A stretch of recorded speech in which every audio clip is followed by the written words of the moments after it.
Bir күнү bir падыша өзүнүн жанындагы жоокерлерге мындай деп буйрук берет. Жоокерлер, жаныңардагы болгон атыңарды бул жеке тескиле. Жана алдына менин атымы койгула, дейт. Ошондо жоокерлер хандын буйругун аткарышып, бардык аттарды тизишет. Ошондо хан: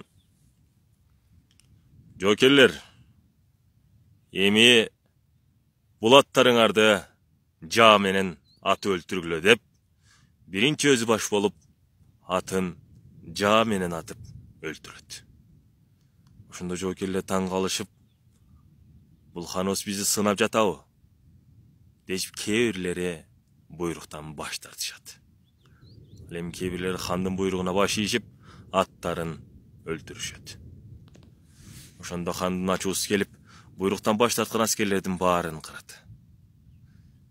Бул көрүнүш жылдан жылга уланып, аскерлерин хан ушинтип сынап алат.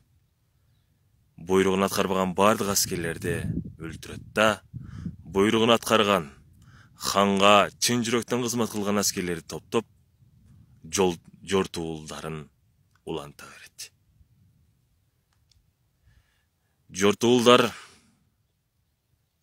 шунчалык көп болгондуктан, ал падыша дүйнөнүн жарымын багынтат.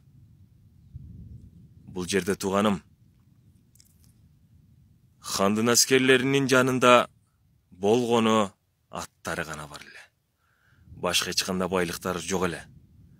Хан бир жактан өзүнө кызмат кылган аскерлерди чын жүрөктөн ханга кызмат кылуусун кааласа, бир жактан напсисине жакын болгон жалгыз байлыгы атын өлтүрүп, жалгыз Аллахка байлангыла деген сыяктуу чакырык таштап, ыйманы бекем жоокерлерди топтоп, дүйнөнү багынткан экен.